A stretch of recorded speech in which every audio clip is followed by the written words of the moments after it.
Hi, this is Jitesh Satyan. WhatsApp number +91 965 6611 829. Today's short talk is part of series on stages in the spiritual progress of an aspirant.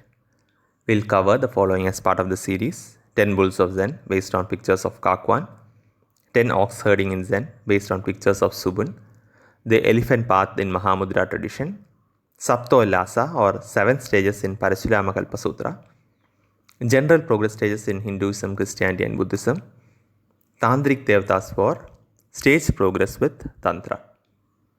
The key message is not to be let down at a specific stage of spiritual progress, as everyone makes progress only with practice. We started with 10 bulls of Zen based on pictures of Kakwan and covered the first 6 bull paintings or the first 6 stages in previous talks. Stage 7. The bull transcended. Astride the bull, I reach home, I am serene. The bull too can rest. The dawn has come. In blissful repose, within my thatched dwelling, I have abandoned the whip and ropes. The symbolism here. As previously explained, whip and rope are the guiding principles and practices offered by a sadhana practice. The purpose of whip being to thrust progress and rope to discipline the sadhak for ensuring that he or she does not move astray. So mind is totally at ease. There is no inner fight as the sadhak rides the bull. The bull or inner peace of mind was considered so far as separate from the self, hence the requirement to tame it. After riding the bull or realizing its oneness with the self, then no specific guiding principles and practices are required.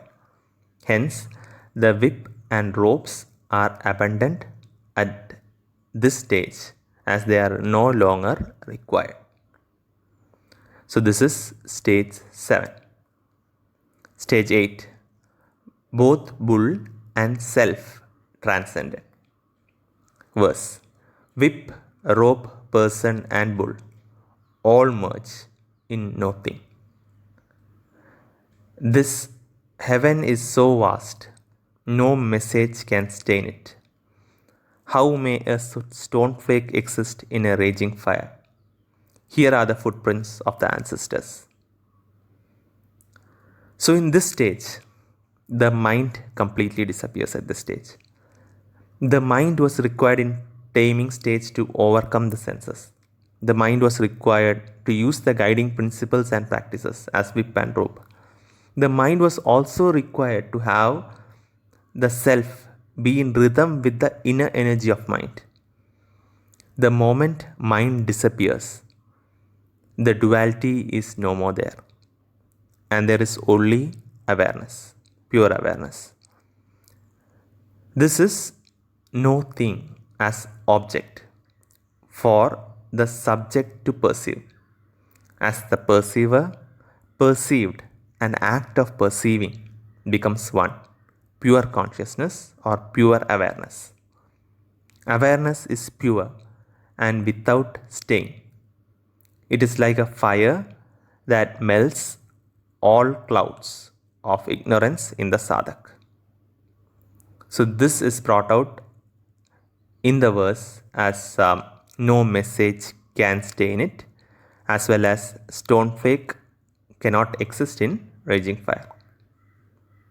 So, it melts all clouds of ignorance in the sadhak. Pure consciousness is the realization that every true spiritual seeker gets to, and hence the footprints of every ancestors that tried to search the bull reaches this conclusion of pure consciousness. This is explained in this specific verse and as depicted in stage 8. So, in this talk we covered 2 stages. Stage 7, the bull transcended, and stage 8, both bull and self transcended. Thanks for listening.